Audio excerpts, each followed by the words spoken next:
Xenogears is a game that holds a special place in my heart. It is one of a few select games that I can say had a profound effect on me as a person and a gamer. In this video, I'll examine Xenogears' art of storytelling, its mythology and themes, combat mechanics, and my closing comments. The time is getting closer. We do not have time to lollygag around.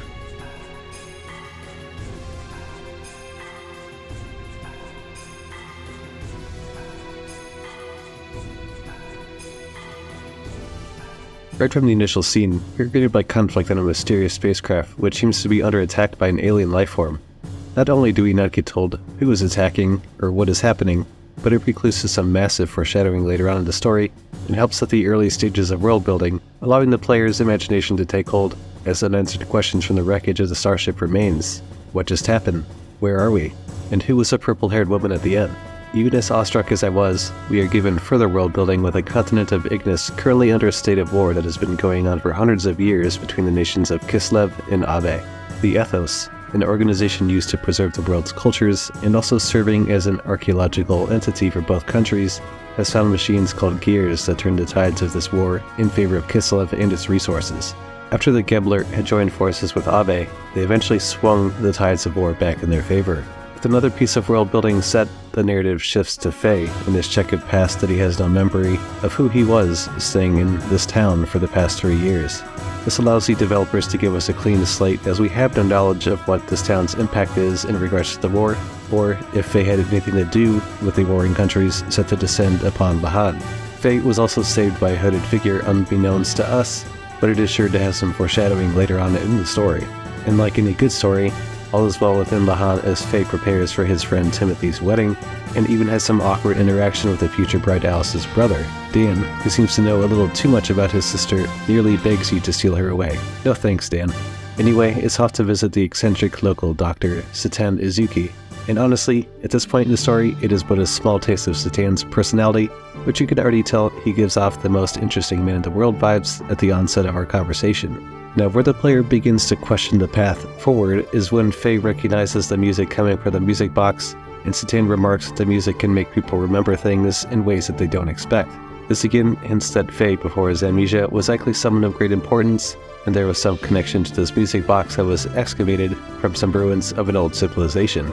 Another important point is Satan remarking that Faye may have had someone important living inside of him and had become a part of Faye. Not only does this part of the story pertain to Faye, but also Satan, who is aware of things he may not be compared to the townsfolk, and as the music box breaks, you can even notice a design on the back of the box, and while not directly stated, Satan seems to feel a bad omen is upon them. This leaves the player with a brooding sense of fear that there may be death in the near future, quite possibly at the wedding.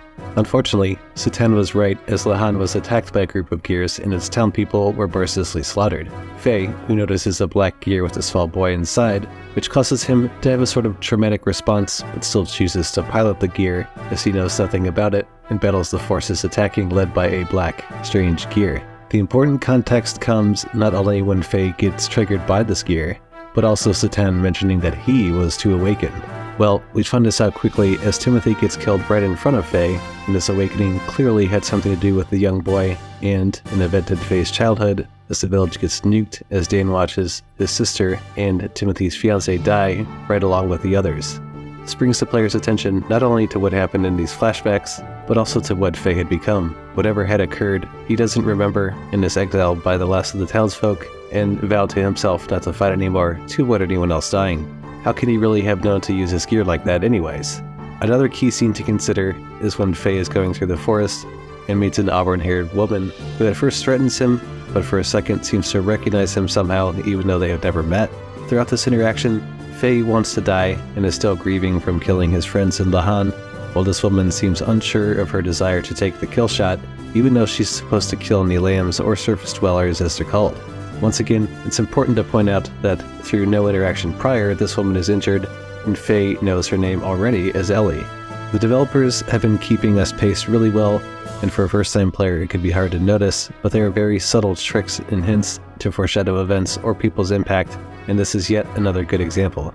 Even during the campfire chat, Faye mentions that he somehow already knew her name, but it gets brushed quickly aside. Faye then has a bizarre dream, where a barely visible figure seeks to help the sad, young, lost Faye, and also bears a striking resemblance to Ellie. However, we as a player are not yet aware of this connection, and why a young Fae would have any impact in this, we are left to chalk it up to a dream. The scene afterwards falls back to the unreliable narrator being Fae, as he comes clean to Ellie about the deaths caused by him at Lahan after losing consciousness watching his friend Timothy die. Ellie, who also has her own stake in his story, as she and her team were chasing after Kislev forces and were actually the ones responsible for Fae's current dilemma. Let's take note of one thing Ellie says to Fae in this interaction, specifically calling him a coward. This will have some impact later, which I'll discuss, but in this context of the scene, she is holding Fae accountable for his actions, while earlier Satan seemed to handle it with greater caution. Fae is still atoning for his sins in the forest, and lamenting the sights and sounds of what he sowed for anyone. That is a lot to handle, so Ellie thought it was best to really leave him alone in his grief. Ellie has her own inflection moment upon a sin of her past as well in a room full of death, which strikes an equal contrast to what Fae had done. So really, each character is mirroring the other at this point. Each has blood on their hands, and each is a coward. Once Fae saves Ellie from the Rankar, Satan reintroduces himself to the story and already knows about the missing gear and her call sign, as well as her being lost in this forest. The man is pretty shrewd, you have to admit. Refusing to answer any more questions from Ellie, Satan states that he knows more about the world than most do. Yet, we the player have not been provided any indication he was any more than a doctor at this point. So, what could he be hiding narratively? Ellie and Satan also key in on a point that Fae is different than the other lambs, and Ellie's people typically do as they see fit with the lambs, but Fae possesses a special attribute and saved her twice. She is also the same as Fae. While this would confuse the player as it did Satan, it strikes another connection as we saw just a few scenes earlier. With Ellie having left, Fae had eavesdropped and heard about her origins, and yet he still chooses to take accountability upon himself and thanks her for the influence. We also get more detail on the Gebler forces who support Aveh and their motives to gain artifacts from the ruins of their pact with Aveh, and Ellie is also presumably among their ranks. We also learn that Kislev has found a 500-year-old ruin and is also excavating, which is what Gebler seems to be after to build up strength in their border conflicts. We also get background on Ellie's special forces team, and that they had stolen an experimental gear which was Weltall from Kislev, and as a result, caused a conflict at Lahan. I also love how the developers continue to slow build the story up after Fae and Satan leave Dazzle, and we get a glimpse of a flying saucer being chased by some Aveh gears. So, it clearly holds some significance. After Fae catches back up with Satan, is when a new wrinkle is added to the plot. A strange man in black and his gear cause Fae to trigger yet another trauma response from his childhood, and the same child from Lahan that was in Weltall, beckoning him to operate the gear. This person was the one who was there in Lahan to usher in the conflict with the Gebler. We know them as Grahf, the Seeker of Power, and the fact that they know so much about Fae brings more questions than answers, but they went to the village with the intention to bring out Fae's inner power to be a catalyst. Another key point to note from this conversation is Grahf says that you would say something like that, and your nature is unchanged. Grahf also intends to use Fae to destroy God, which it would be a JRPG if we didn't. So, the takeaway here is that Grahf knows more about us than we do about them, and he also knows Fae's father.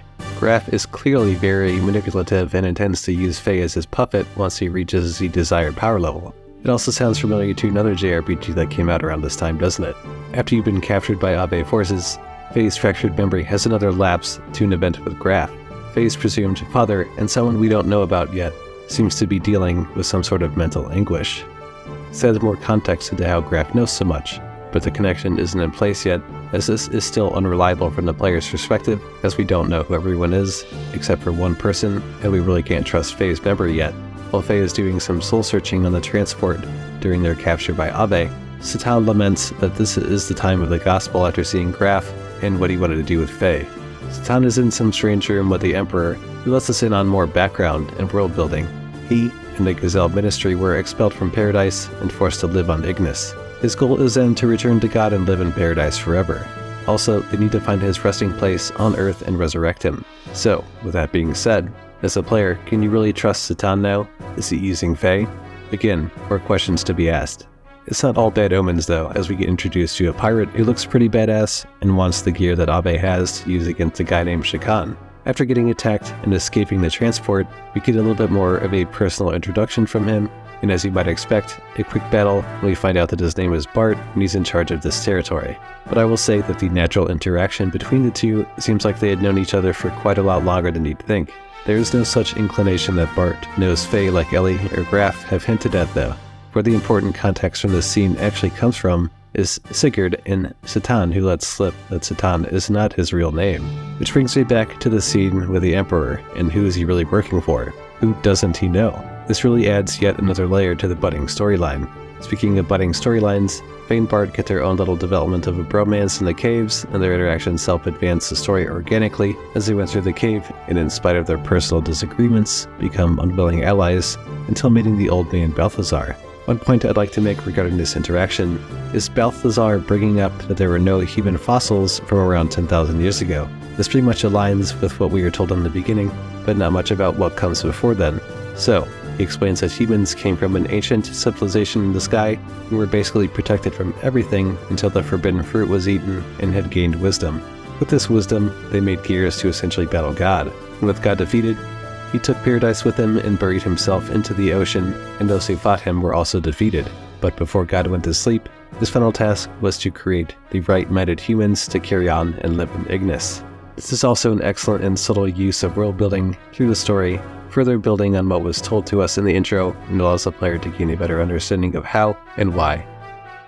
I won't delve too much into the boss calamity itself, other than at this point in the game where the developers test the player to see if they've been paying attention to the game's mechanics, and it's your first real big challenge, which only gets better and builds from here. The pacing is still kept strong, and we are effectively in a partnership with Bart, and we can use his ship for our needs. We also get to learn more about Bart's past from Mason, that Bart is from the old Fatima dynasty. The lore in the game suggests that he faked his death and was rescued from Shakan by Sigurd. To add to this game's world building, we are shown that Aveh and Kislev are still excavating the ruins and grow stronger by the day, and Bart wouldn't be able to start a rebellion at their current strength.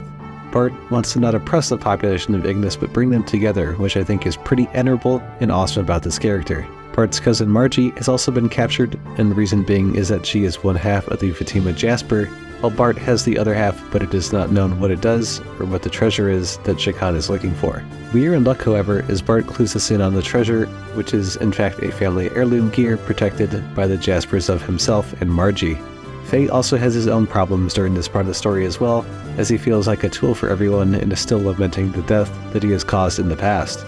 Both Faye and Bart have problems from the past that they have to deal with, and Bart helps Faye deal with his trauma by telling him that he wasn't the reason for the people dying, but the war from the Gebler and Kislev forces are a more direct cause to this. So really, they both lost something.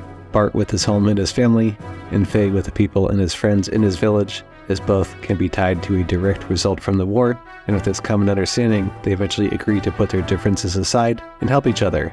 Now, keep in mind that the Gebler forces were searching for Faye's gear, and he is still coming to grips with his Slayer of God title given to him by Old Man Balthazar, and doesn't want to become a bringer of death. Bart and Satan are also helping stave off the attack, and what caught my attention is Sigurd saying that the gear Heimdall may not even be enough for Satan, as it has been 5 years since he last fought. Yet another layer they snuck into the story here in regards to his background, and Sigurd seems well aware. As you might expect, Faye does come to his senses and helps Bart and Satan out, and just like the last boss battle, the game effectively teaches you how to use the gear skills available on Bart to help defeat Shefariel. Faye also sees the good in Bart's mission, and while he's searching for his own path, he knows that helping him is the right thing to do. I like that through this hardship, which at first was not mutually beneficial, it took a sense of dread to bring them together, to see what they had going as a new team, and the whole is stronger than the sum of its parts. And so, the story advances towards finding Bart's cousin Margie, who is an influential member of the Nisan community. More importantly, it introduces us to new characters, Ramses and Miang, who you can tell immediately will have some impact in the section and later in the story. Ramses is a very brash and results-driven leader, and immediately holds Vanderkoom accountable for his failures. And we also get clued in on the 500-year-old weapon that was excavated from the ruins. The Ethos are really into everything in this world, and we know so little about them, other than that they are keepers of artifacts and knowledge, so to speak. In their conversations between Ramses and Shakan, we hear about Margie and the relics. We have little idea what that means, but it doesn't lead the player to feel that there is anything good to come of it if it goes into the wrong hands. Ramses is also more pleasant to Margie than what I was personally anticipating, and Shakan is desperate for getting the other Jasper at no matter the cost. Now, something else I found interesting about this part of the game was the tournament. Not only did it give you the opportunity to hone your fighting skills, but it also brought back wounds in the past with Dan entering, and you having to beat his ass, which, from Faye's perspective, must have been hard as well as the introduction to the wise man who also seems to know way more about Faye than a person should.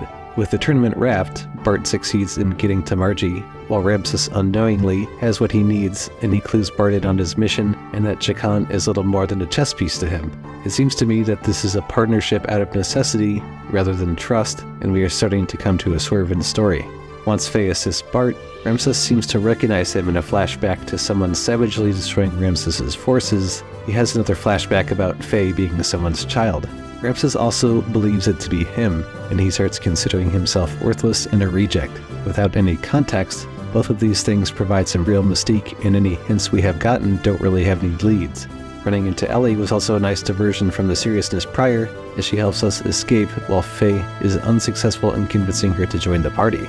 Satan is also trying to connect with Ramses, of whom he appears to have some sort of relationship with as well. It is unclear if Satan intends to use him, or if this is just a misdirection narratively for the player. Sigurd and Satan, upon entering Nisan, seem to again be quite familiar with each other, and each know of Ramses and his effect on their plans. We also find out that they're called Elements at this training school in Jungian, and all the old Elements members are on the surface world. Sigurd is also afraid of Niang, and what the true objectives of Solaris are. We, the player, still don't know this yet, and the tension is starting to rise, and the world is continuing to expand before us. The journey then takes us to Nisan, where we learn more about Bart and Margie's background within the church and the city. It was a nice change of pace from the seriousness of the previous section, and allowed the player to simply just exhale and take in your new surroundings and just enjoy some peace and quiet, even if it's just for a little. It's important to take note with the mention of the two angels located within the church. The lore suggests that each angel has one wing, so that God created humanity's imperfections in order to help one another. One cannot fly without the other in harmony. Another little bit to consider is when they are viewing the portrait of Sophia, how Faith thinks that she resembles Ellie, while Satan thinks that the painting style is very similar to Faye's. Cut to another important scene, and we have Sophia and a person named Lahan, who looks just like Faye painting her. From the player's perspective, this again forces us to reconsider just what is happening to Faye, or if that is really his name, or even how old he is. The slow burn of the story continues for us, and continues to add questions that we have yet to be answered. I also like how Bart took the initiative to ask Sigurd about his relationship with Ramses, and how he knows so much about the Gebler. However, before he did it, he had to look at Satan for approval, which personally made me raise an eyebrow at the time, because he should be answering to Bart, not to Satan. Anyway, this leads to some important background context for Sigurd and Satan, as they both used to live on Solaris, and that they view lambs as slave labor and both worked for the government. They both clearly had a sense of conscience and left on their own accord, and want nothing more than to bring them down even if they both die. Sigurd himself was also a test subject there, while Satan was a citizen on the lower levels. I also found it interesting that they cannot support their population and systems without stealing lambs from the surface. As if the slave labor wasn't bad enough, they also use the lambs for testing new drugs called Drive. Putting that aside, Bart is also understandably having a hard time processing all this, and Satan is basically there to talk him through his emotions and bring some logic into the conversation with an even-keel perspective. Really, yet another reason I like this character so much. This conversation also pulls us back into the war strategy, and Satan influences Bart to first take out Shakan and gain his throne before taking on Solaris, which is very pragmatic. Speaking of, Satan also helps Bart and Sigurd plan the attacks against Aveh and the Gebler forces point by point. There really isn't anything Satan can do, I'm convinced, and I'm sure most new players felt the same way I do. So, with the weak points identified, the gears are in motion to mount the counterattack. From a storytelling perspective, I really enjoyed Bart and Sigurd's conversation about becoming king. It showed real growth and maturity. Sigurd never had the choices that Bart has, and he would still give up everything so that Bart can take his place and right the wrongs of Shakan. On the other side of the coin, Ramses is having a flashback to a mysterious person destroying his battalion. It is so powerful that they're doing it outside of a gear. Grahf is also apparently in charge of whoever this is, or at least influencing them, but to what end? We really have no idea. Whoever they are seems to live rent-free in his head, and not only that, Grahf is also influencing Niang, or they are in some kind of partnership. Again, we don't know what the motive is yet, but she notes that he looks a lot like Grahf. A huge hint here, but not giving us too much yet, but enough suspense to keep us hooked. Ming ends the conversation by saying that they go back a long way, and the slow trip of each character and antagonist has been done expertly so far. The story then pivots back to someone we haven't seen in a while, Ellie. We also find out that she has exceptional abilities and will be piloting the new gear Visage. Forced into a battle with Faye, it shows us a glimpse of her past, running away from the experiments being done to her, and trying to bring out her latent abilities. She also has powers worthy of the Chosen Ones, whatever they may be. Another important note to consider, after Faye defeats Ellie in battle while on Drive, she feels like her and Faye are the same and the problems they have are similar. While they part ways for now, their relationship is just starting to blossom. Bart, who also has begun to ready the siege on Shakan, it is really all a setup as Miang and Shakan wanted him to attack so that they could force them out all at once. Miang also makes it a point to say that she doesn't care who is king as long as they're obedient, which sort of irks Shakan, but he seems to value the support rather than having a spine. Ultimately, the battles don't end here, and after Goofy escape, we catch back up with Faye, and the other part of the battle plan is in motion taking on Vanderkamp's fleet. Basically, I view this as showing Solaris is not all powerful or unbeatable as you're led to believe. Vanderkamp basically ignores all logic and does what he wants and is a complete idiot. And were it not for having a large fucking gun, he'd be useless. Much like our battles before this, it's again a matter of utilizing what you've learned at your disposal for both his gun and his gear. However, the most integral part of this interaction is Grahf coming to Vanderkamp's aid and giving him the power. As we are unclear as to what this is, we pivot back to Bart, who gets quickly attacked by Ramses, who is still holding a grudge against Sigurd, who we are shown as having been a part of his betrayal in Solaris and was also stealing secrets, and he never wanted to live there. Ramses seems pretty familiar with whatever this thing is that has now attacked him and Bart, and has also noticed a demon of Elru. Ramses tries and fails miserably at defeating it, and blames his problems on him. Satan, after escaping from the destroyed Yggdrasil, also destroyed by him, finds Eudora annihilated just like the others he saw before, and he still can't connect the dots on what happened, or who he is other than Ramses and Satan. Both seem to be aware of him due to some prior dealings or reports. The story then pivots to Kislev, with the Kaiser Sigmund being informed that they've captured the pilot and the gear responsible for destroying the Aveh forces, and the same ID signature was also at Lahan. The gear's body was also seemingly made by them. The Kaiser is also visited by a strange group of people we don't know yet, but they are affiliated with Grahf, and offer to assist Kislev, but only on the condition that they transfer the pilot and the gear to the D block in the prison. I also viewed this cutscene with the necklace and young Faye playing with his mother at the start of him coming to regain his memory, but what threw you off was the young boy from inside the Weltall in Lahan is in the same dream, saying that he should be there was pretty unnerving at the start of something much bigger. The Kislev prison block was also an interesting area because it was like a slum within a prison, and you have to battle against Rico Banderas for your rank, and once your rank is obtained, you get more freedom. Satan also sneaks into the prison to help you as your doctor, which is also pretty cool. One of the more important revelations in the section comes from the Gazelle Ministry talking about awakening of the Untouchable One, and he is in no return. They also blame him for turning the lambs into animus. They have also been around for 500 years and blame their destruction on him in their days of destruction. They're also excavating the Anima relics and the Gatekeeper awakened, but they cannot use the Gaeta key until it's the proper time. The plan is also to nuke Norturn and kill Faye. It is at this point we really begin to understand that there are larger forces at play than we realize, with bigger motives than we thought. Things on Norturn seem almost insignificant at this point. Rico also needs our help, as his men have been murdered in the sewers before we can continue. Talking about how this game is testing the player, well, here's another example. Red Rum is simply put there to make sure that you understand your combos and your death blows, so you can carry that knowledge forward for the rest of the game. Satan is also playing all sides now, and speaks to the Emperor about Faye's awakenings, and the Elders are afraid of him and his power, and have granted a purge. Ellie and her team were also given orders to attack in return, but in a show of humility, Ellie doesn't really want to go along with it and will disobey these orders, if need be, showing her moral compass. The Wiseman also further hints about knowing way too much about Faye, and teaches him some good lessons, while also being the one who brought him to Lahan 3 years ago. His father, Khanwang, and Wiseman also learned from the same master, and when Khan went after Grahf, he looked after Faye. There's been a lot of interesting developments so far, and we still don't really know a whole lot other than his mother's name was Karen, and his father was working with Shevat. After Faye defeats Rico, as if things were not escalating quickly enough, we are introduced to the elements, primarily Domina. She was a former lamb herself, and she was also recruited by Ramses after he destroyed her land, and she's also totally subservient to him and will be the one bombing the reactor. Riko also gets some excellent character development with his backstory growing up without a father and in the lower classes with his mother.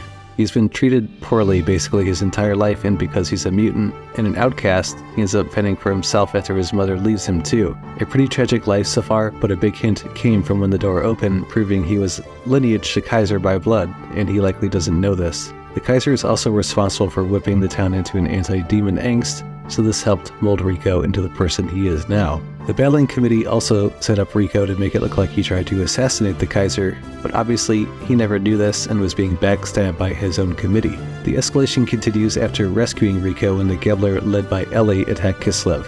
The turning point comes not from the battle itself, but from Faye taking Ellie out of attacking the reactor and seeing within herself that she can change and fight for something that she believes in.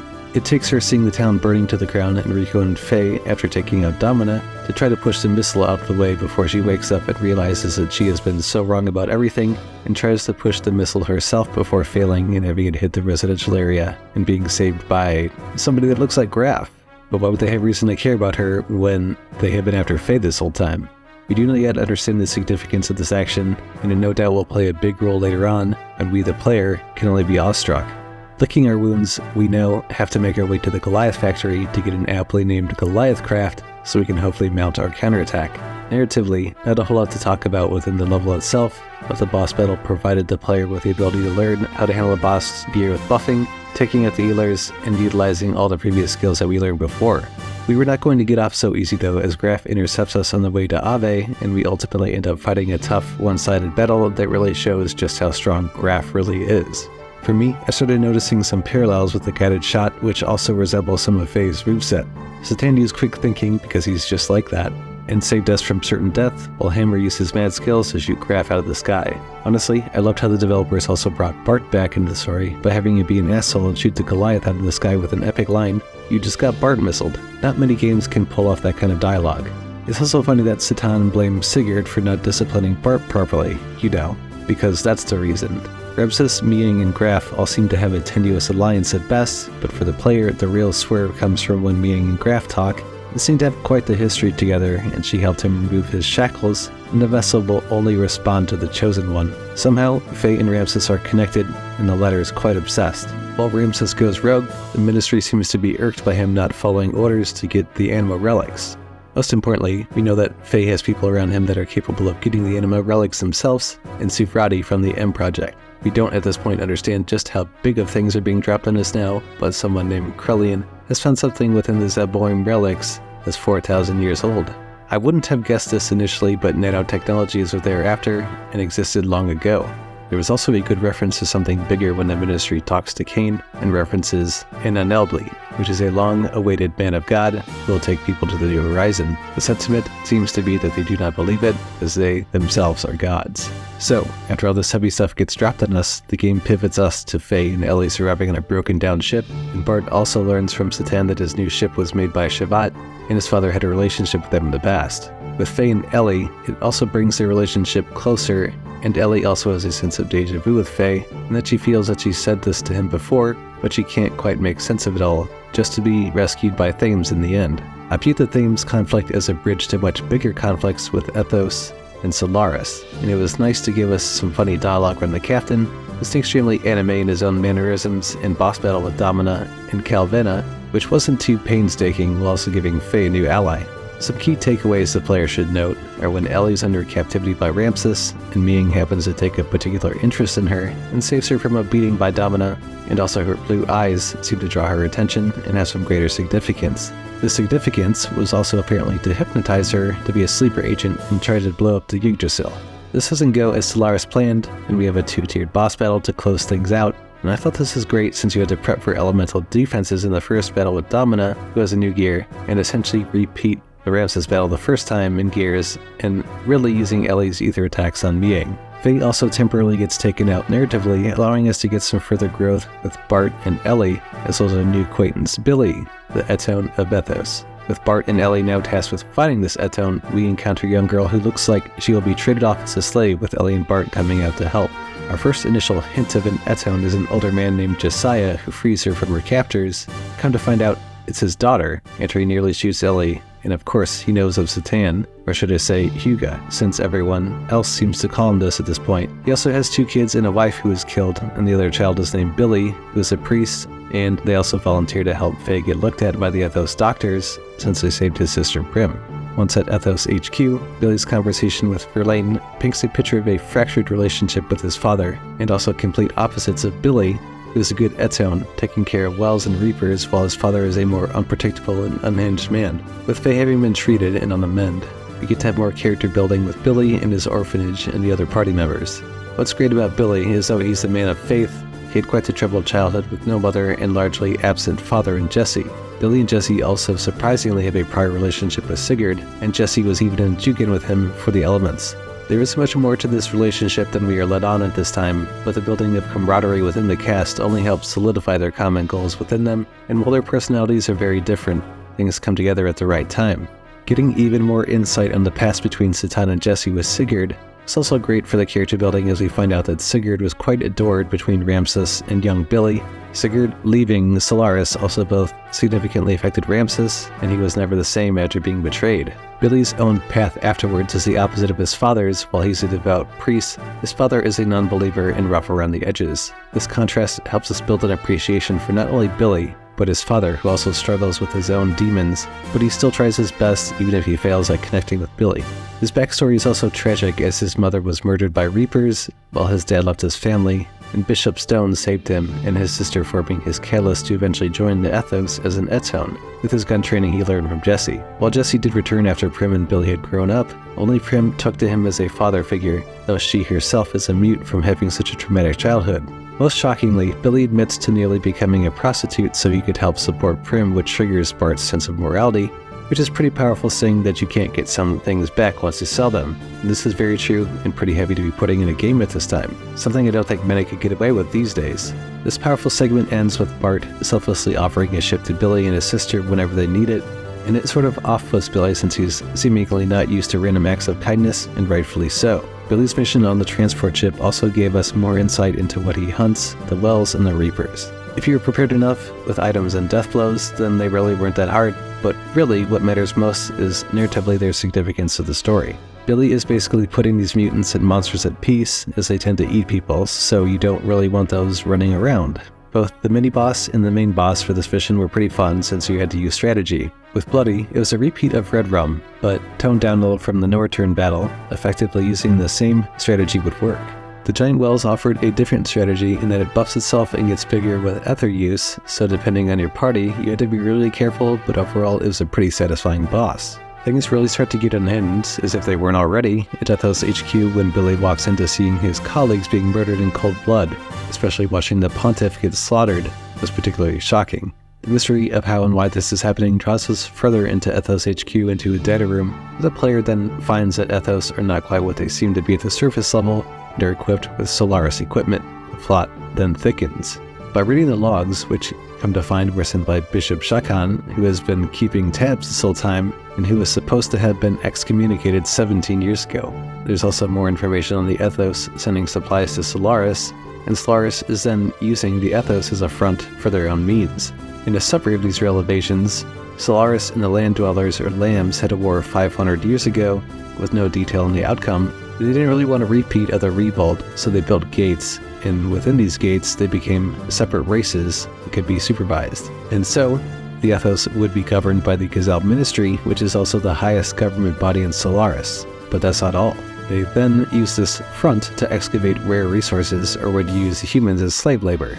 As you can imagine, after hearing that the Ethos were sending large amounts of people to Solaris who were seeking spiritual salvation or just needed help, he simply couldn't believe it. Everything Billy had believed in, everything he fought for, had been a lie. The Ethos had been doing test digs using the Thames, and had been able to locate the ancient civilization of Zeboim from 4,000 years ago, which also contained biological and radioactive weapons, and they wanted to use this to pull away from Solaris. They want to then revolt and use all the unreported findings and resources against Solaris to dominate the world. If that wasn't enough dropped on us already, Verlaine, who Billy was close with, tries to kill him before Jesse intervenes and exposes him and his crew as Solaris agents under Stone's command. Their goal was to kill all the Ethos members, and all of them were killed except for the ones doing salvage digs that we know of. Verlaine claims it was because of under the Pontiff they got too greedy and they weren't doing the jobs as the Ethos were supposed to do under Solaris. Even more fucked up, they used orphan children to abuse them and rape them. Billy still hasn't come to terms with everything and thinks it is up to God to pass judgment on these sinners and not Solaris. But Verlaine basically tells him that there is no God and Ethos was simply created to manage ignorant humans and its doctrines are used to control the masses. Hey, this sounds familiar, doesn't it? Solaris was even able to get data on humans and their weapons and use it against them. Billy himself was even one to be passing judgment on these sinners as they were, but this whole monologue was cut short by Verlaine being murdered by Bishop Stone, who reveals he himself to be the Solarian Inquisitor sent to Earth. He already knows about the Ethos using the war and the religion to manipulate the masses and their plan to revolt against Solaris, so he's there to put an end to all of it and to get things back on track. Stone also informs us about the Etones and how they have two purposes.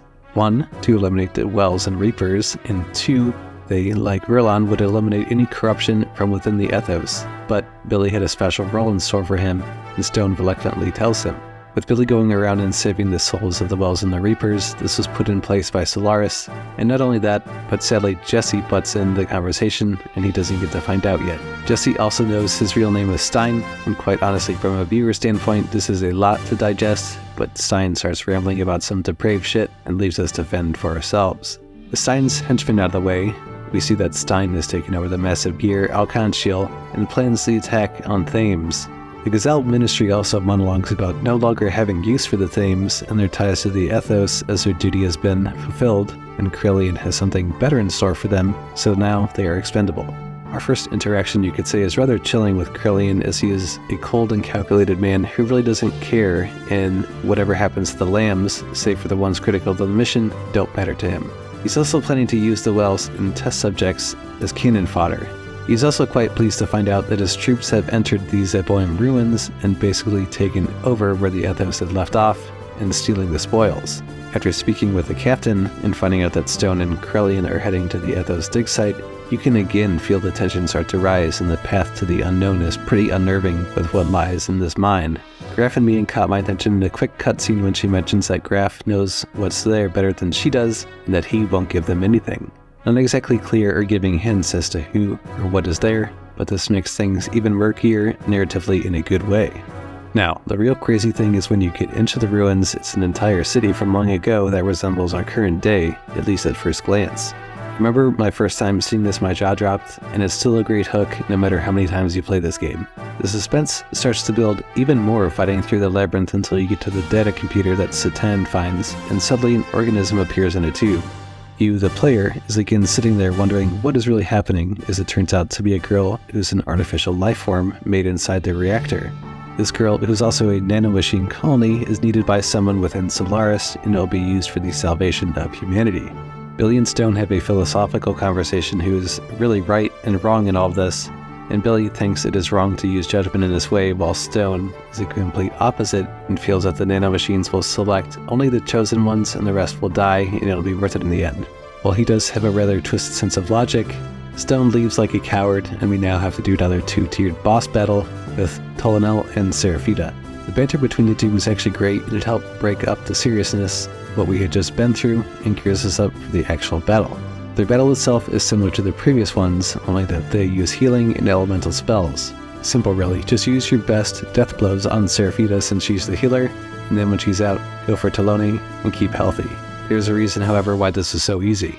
Faye has slept to do a dream state and has another flashback to a woman screaming about giving up her child. It also looks like Faye in a lab coat with a girl that we just saw in the test tube, but there's really no way to know when this happened or why. The strange young boy in Faye's dream seems to be taking over, but where it leads, we also can't be sure, only that it can't be good. Just as you think you can save the girl from Stone, the mysterious red gear appears demanding that Stone give her back.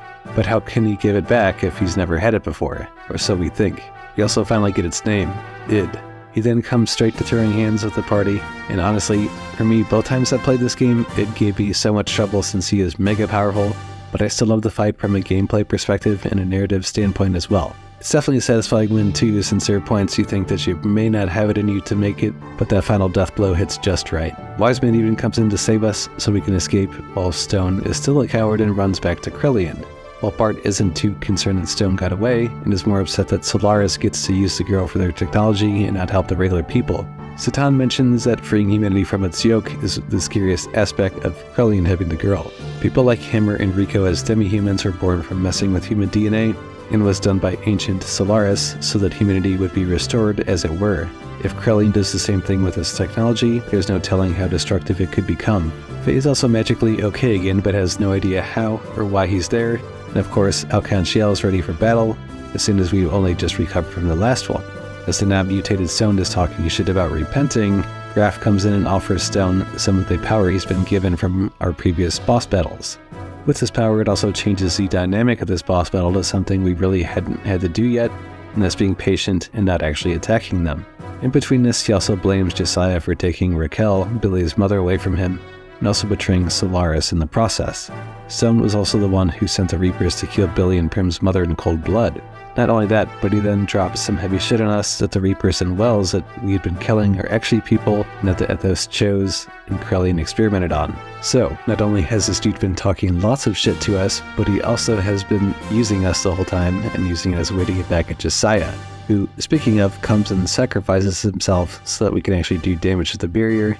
And while in its second phase, it halves your health and deals big damage. You can finally at long last take it out, and Stone is done for good in yet another extremely satisfying boss battle. But surprise, Josiah doesn't quite die that easily, and surprises Billy at his death remembrance on the Yggdrasil. After a nice warm and fuzzy moment of Prim finally speaking, Billy finally gets to know where his dad has been all this time.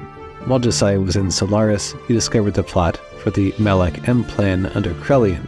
Under this plan, they gather lambs to become Reapers or Wells, and the main scientist moved the facts about the plan into a test gear with his daughter and escaped Solaris. The gear and the scientist's daughter are believed to be in Shevat. With the help of a Shevat agent on the ship, we are now going in search of a scientist named Nikolai's daughter named Maria, who is somewhere around Shevat, but the only way to get there is to scale the Babel Tower to make contact with Shevat and deal with the rest later.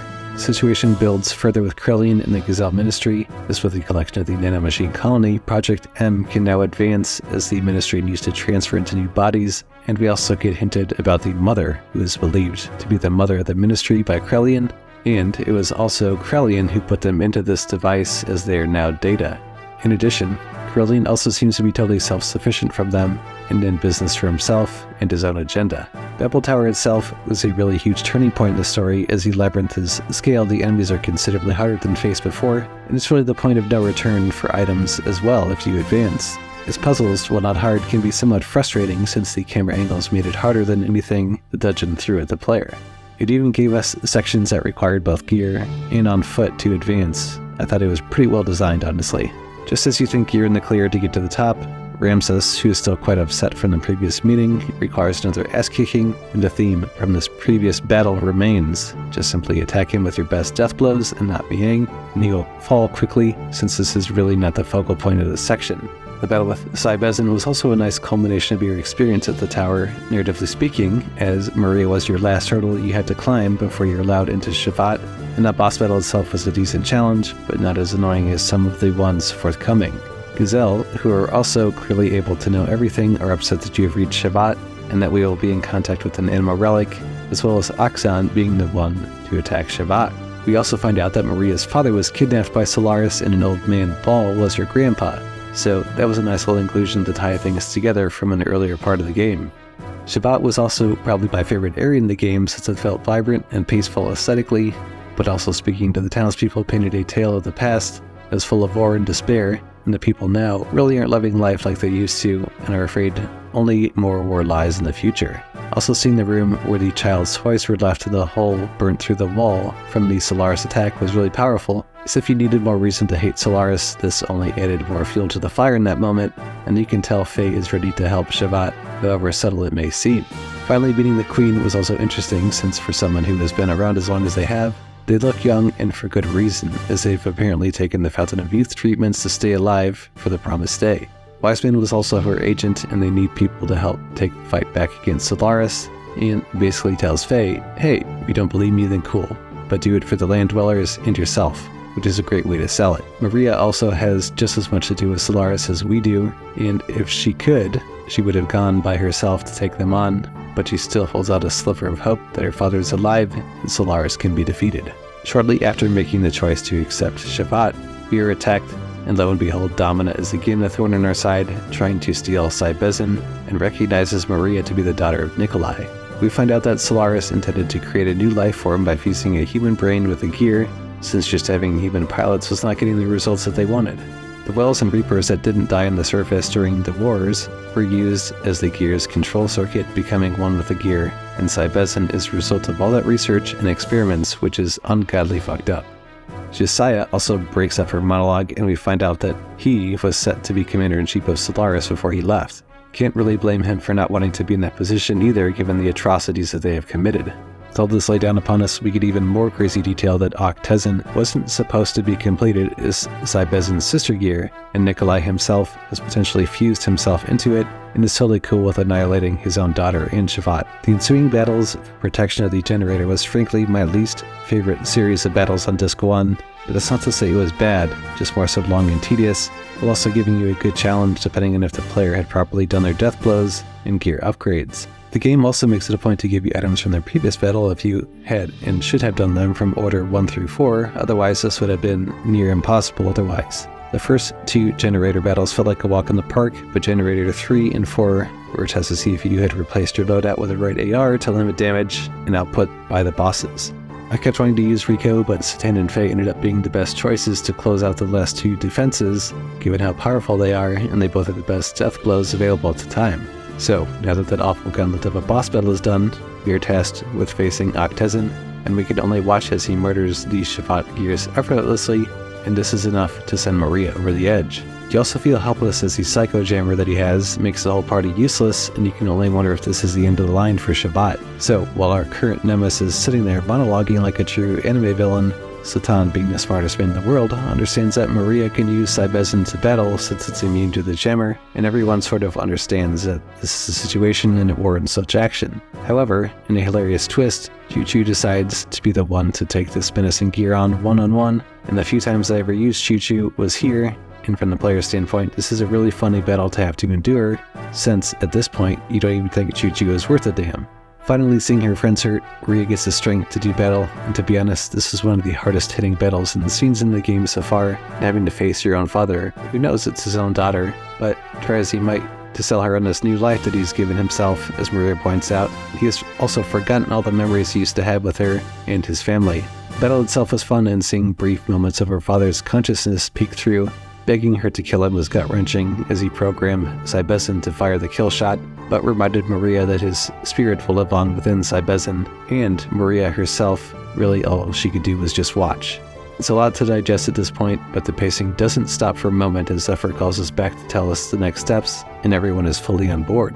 Things are escalating rapidly as Aveh has invaded Nisan, and we still have to find out and open the 3 gates to access Solaris. Nisan is also being attacked due to housing an Omni-Gear placed there by Bart's ancestor Roni Fatima.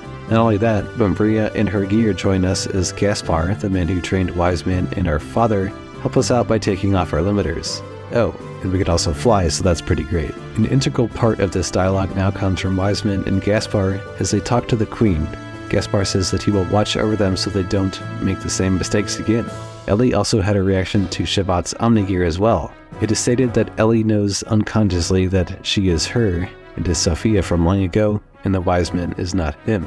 Things just keep getting laid on heavier and heavier as we continue to head to the conflict with Nisan. You can't help but wonder what lies ahead, as the coincidences continue to occur, and people seem to understand more than the game's own main character. Can it be a dream? Is any of this real? For now, it's time to celebrate before things get ugly again. Celebrations don't last long as Shakan and his army have invaded Nisan, and of course we have to put an end to that. So naturally, we make light work of his army and learn that the townspeople are hiding out in the Mausoleum, and the Fatima Jasper is also located there and Shakan is after it. Not to mention they plan to use Margie's mom's corpse to open it with their eyes, which are the key to opening that. Moreover, Sigurd has a great plan to attack Shakan's stronghold while he's occupied with the Jasper hunt, so the 2 groups are formed for the attack.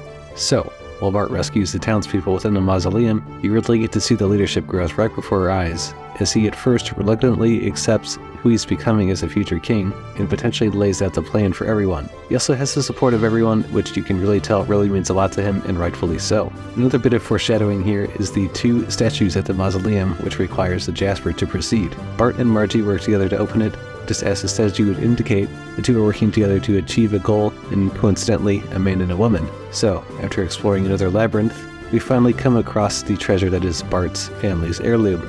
It is used in times of crisis, and knowing this, Bart has to borrow it to ensure the mission can be completed. Plus, it's a fucking Omni gear. So, while things are going a little too well, and frankly, this is an RPG, when has this ever been the case that it's this easy, Shikhan has successfully baited Bart into doing his dirty work and finding the treasure to set himself up nicely. After what felt like endless waves of battles, Shikhan finally decides to open another monologue, but not long before Bart tells him to kill himself like a badass. We also learn that Ethos is not a centrally run organization, and each sect has its own agenda, so he was using Aveh and the Gambler to advance his own goals. Sigurd and Satan also come to our aid and have left Nisan in charge of the Bledavik assault, while we are there looking to help Bart with his battle. While Margie had a moment of bravery and ran from Shikhan into the gear itself, that a real epic moment was when Bart, just knowing how to control the gear with his mind, we get to test it out against some gears, which are no match of course for Bart's new Omni gear. With Shikhan unable to get his treasure, the group tactfully plans the next steps as Margie recovers.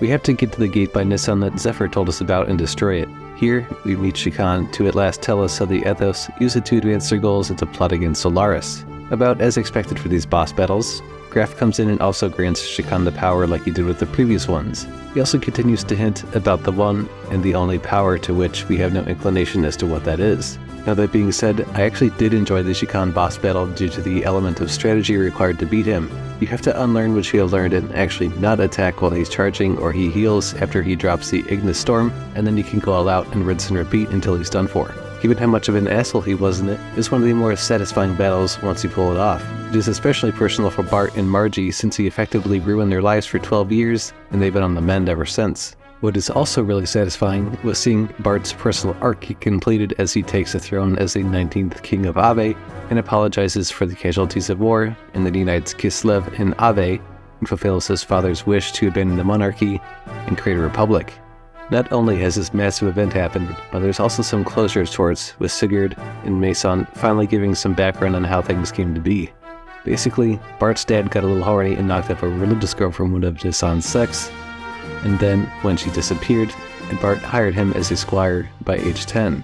Then, on top of that, Bart just drops on Sigurd that he's basically his brother and goes to bed. Simply peak storytelling. With this arc now resolved, our next goal is to destroy the second gate to Solaris, which is under Ethos HQ, and making a gun that reflects the Fort Jasper gun from the Babel mirror into Ethos HQ from above, allowing us to access the gate. Simple. The Gazelle and Ramses scene also further pushes the agenda that Ramses is serving them as a means to an end, and is nothing more than a pawn in their larger scheme, but calling someone useless and trash seems rather short-sighted. Notably, for someone of his standing, being called trash is also a psychological trigger to some deeper emotional trauma that we don't know about. In no shape to battle again, he uses his element minions to do his battle for him, which no doubt only furthers the Gazelle's opinion that they already have on him regardless of his intrinsic power. Totally unrelated, but a fun thing is going back to Bledavik and seeing the kids reenact your battles, which are the same kids from earlier in the story, so it shows that the people in the world are aware of what's happening and it's not all in just a vacuum. Going back to Babel and Fort Jasper really weren't too crazy in the scheme of things, since from the player's perspective, it's really used to set up the game's later events in Solaris. However, this section of the story did provide itself with some fun boss fights, with the elements again, and some great comedic timing from Seraphita. They really aren't meant to be difficult either, since this is used as a segue narratively as well. Of course, the plan worked as crazy as it was, and we're off to Thames to get the last gate open. If you notice a trend, we also did a little backtracking to some key areas in the first half of the game, so that was a nice touch. Xel is also continuing to belittle Ramses while making mention of the Anima relics, and Krelian lays out a pretty big point that the mother may be with the lambs, and after a certain age, she begins to manifest, but in this case, she could be the anti-type. Krelian also intends to use Emeralda to further his goals, in that she's a creation between the contact and the anti-type from 4,000 years ago. The subtle hints keep getting stronger in relation to the larger plot, and how what we think is the main antagonist is actually something far more sinister. Not only that, but the connection to the past seems to harbor some pretty important and dire things to which we don't fully understand yet. The Thames captain also points to us that Sargasso, where you explore an underwater cave system, comes upon to the last gate. Naturally, what you have to face as your last barrier ends up being Emeralda, who is pretty formidable in her own right, but assuming you've prioritized ether defense to any degree, you should really have no problems with her. What comes after the battle is her recognizing Faye as someone else named Kim, and the fact that her memories return after the conflict with her being left for dead by Corellian's henchmen.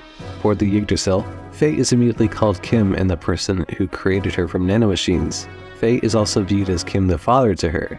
The interaction with Ellie was also cool since she viewed her as an old lady, and Faye to be the cool dad. Satan, being the all-knowing, sees through what Corellian was attempting and bemuses his next actions, a way to talk to Zephyr in the plan to use Zybezin to get through the barrier.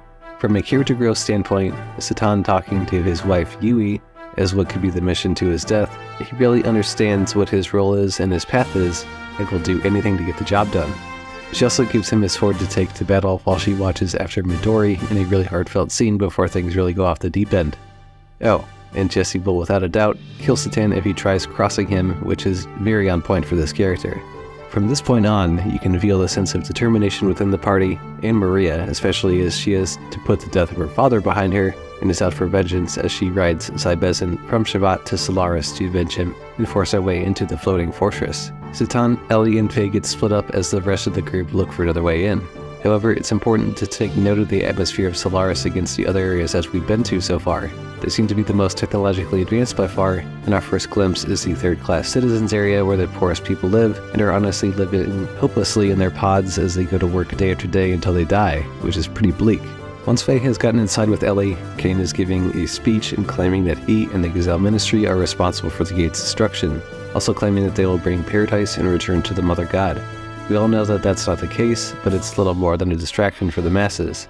Cain has also opened the door to Mahanon, or otherwise known as the place where God rests, and will use its power for their own goal, while also still blaming any wrongdoing on the lambs. Corellian, as we find out, is actually the real leader of Solaris, and Cain serves as the figurehead.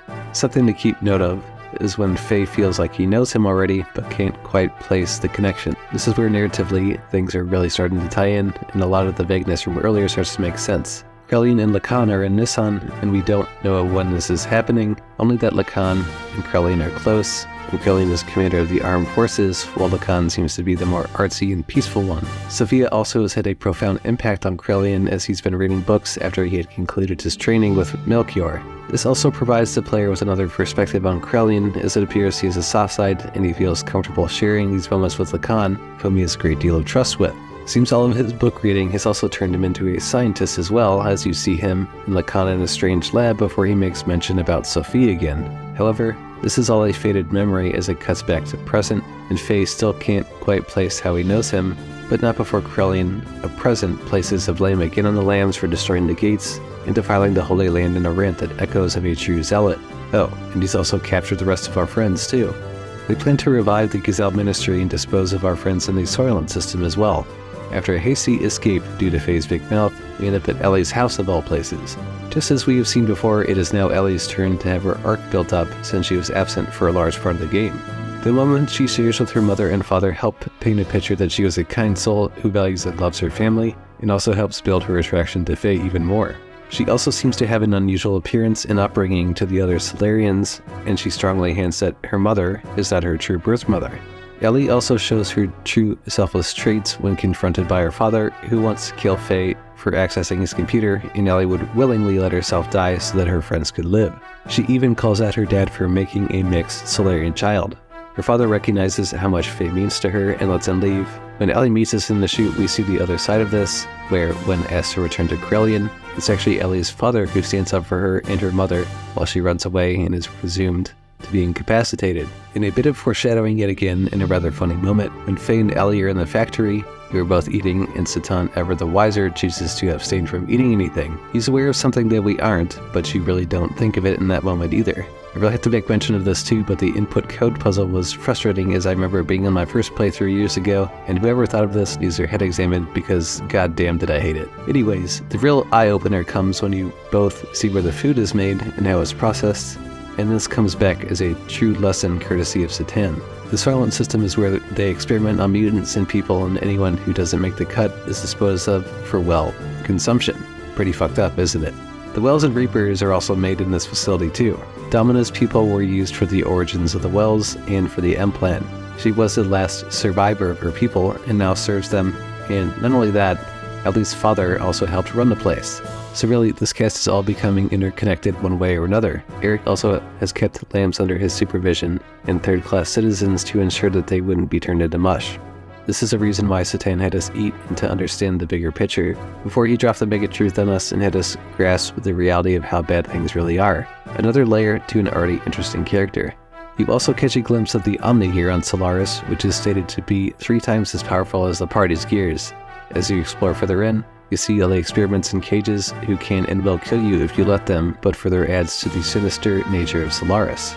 And something that is easily skippable to a new player, you can view the records and power levels of you and your party with Anima alignments, which is pretty wild, but shows that they really have been keeping tabs on you since the very beginning. The facility is also where the Emperor and Gazelle Ministry use experiments to prolong their life since the origin of time, and 10,000 years ago, humans were born there. The first humans being the Emperor and the Gazelle Ministry. We also find out that they have 2 different goals. The Emperor wishes to live forever, while the Gazelle Ministry, who lost their physical bodies during the Diablos invasion, became bits of data. Since they now access his binary code, it makes sense why we had to do that puzzle earlier, since they were going to explain this to us. The Ministry wants to create a worthy vessel for themselves to return to after they had transferred to the facility. They decided to then repurpose this facility as a way to control the masses. The memory cubes were how they used to gather data to find a suitable body for themselves, and it sure seemed like Faye would do quite well. Ellie is also wise to Satan's role in all this before she can get him to fess up as to who he really is. Faye is captured and placed into holding. Here shown images on repeat of the Red Gear's destruction, which pulls the veil off completely, and we learn that this was Faye who did this all along, and the Gazelle show more shocking images with Bart and Billy being experimented on, and Satan working with the Solarians. His real name is revealed to be Hyuga Rysdal, which has been hinted several times before by the others, but he is in fact their guardian angel, and they have been crafting every step of the way for Faye to be led to each Animus. Each of these Animus will be used for the Gazelle resurrection. Cain ordered Satan to watch him for 3 years to make sure he wasn't going to be a threat to derail their plans. While every attempt to kill you failed, they still continue to blame Ramses over anything else, which is pretty funny. Faye is pretty browbeaten from all this and still wonders what they want from all this, which is a rhetorical question, but it's used again to catch the player up if they hadn't paid any attention whatsoever. They also plan to resurrect God, and with it Mahanon, and ascend to paradise and to rule over the earth. They also created the angel Malik, of which was the purpose of the M project.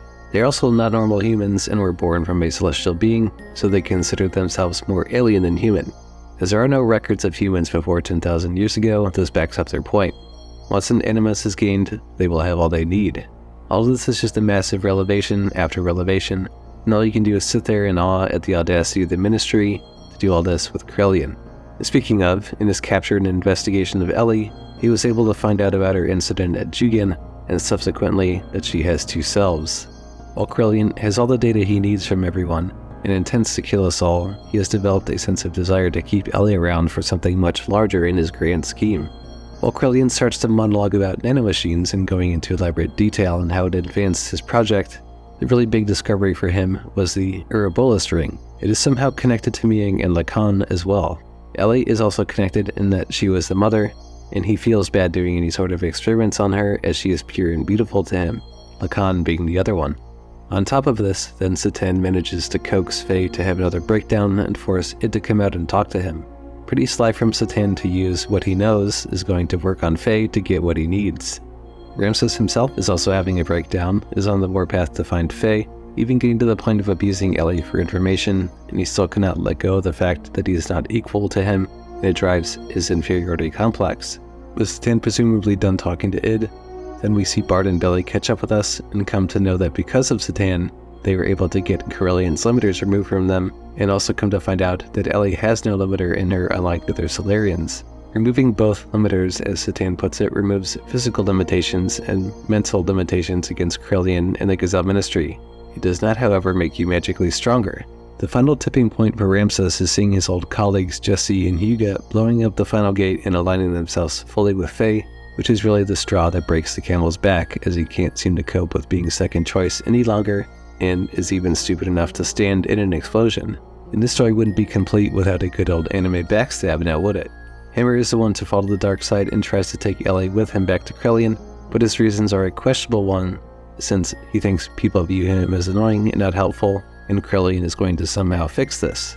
While Hammer seems to think he's normal, Medea uses this to try to talk him down, saying he's a normal mother to key in on this. While she does successfully negotiate Ellie coming back, she can't save herself since Hammer can't seem to live with failure, and he kills Medea in front of everyone before running away, seemingly aware of how far he's fallen as a person.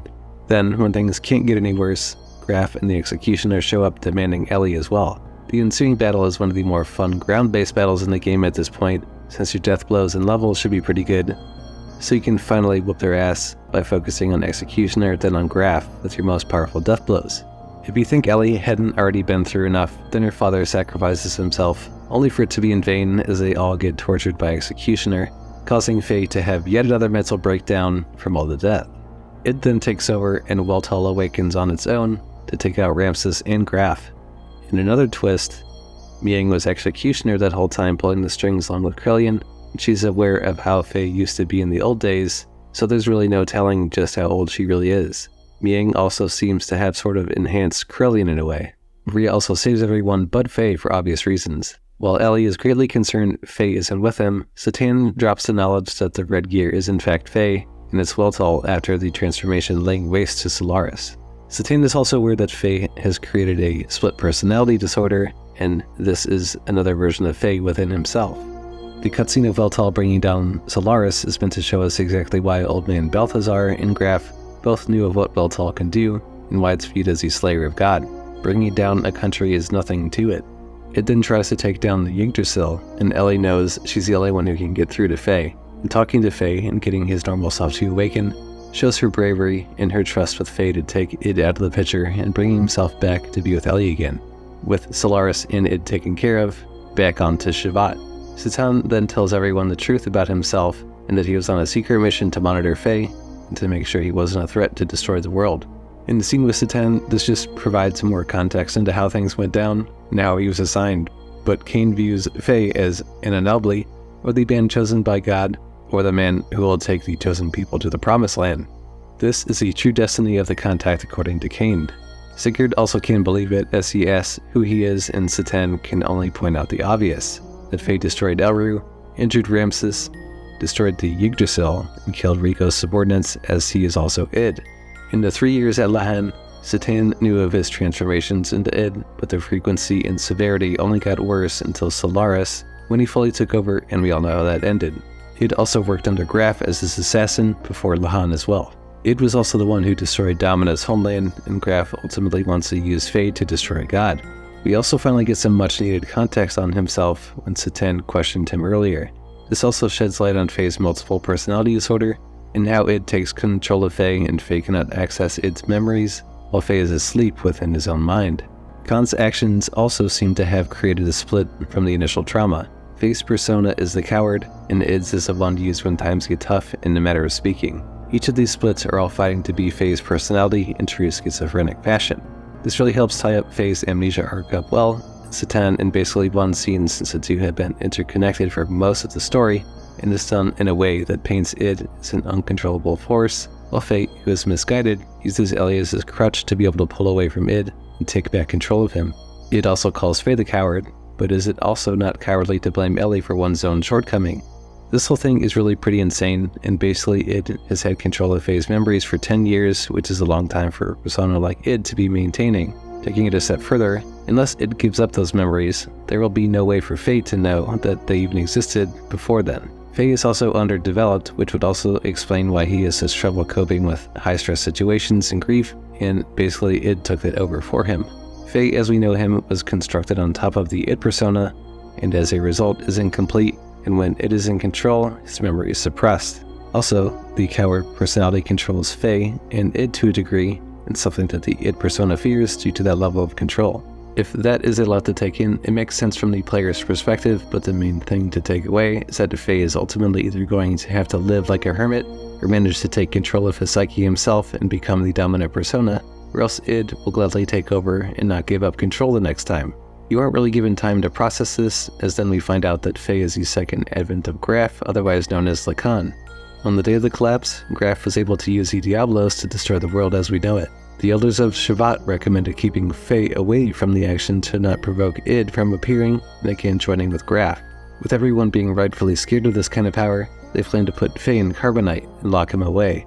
Ellie also vows to stand by Faye, as she cannot accept how everyone is treating him and has long since forgiven him for trying to kill her, and they try to escape and run away with each other. Satan, of course, knew this would happen and allows them to leave, with everyone else in the party asking him for forgiveness since they were acting too harsh. The Gazelle Ministry are also plotting the final steps with Corellian and want to use the key to open the pathway to Mahanon. Keen is on his last legs, and they are scheming to be without him, while also cluing us in on the contact living multiple generations, while thinking that Ramses can take him out of action. Corellian is also obsessed with getting Ellie back, no matter what, and seems to be devoid of all human emotion except for love for her, or at least that is how it appears. He also has no qualms in killing off the Ministry should they cross him in his own goals. The man is a true lunatic. Corellian and Miang also goad Ramses into attacking Faye by calling him trash yet again and setting off that old inferiority complex within him. But yet again, he lets his emotions get the better of him, and when he was specifically asked to not kill them and bring Ellie back, he let the power of his Omnigear and his hubris get the better of him just to try and prove the haters wrong.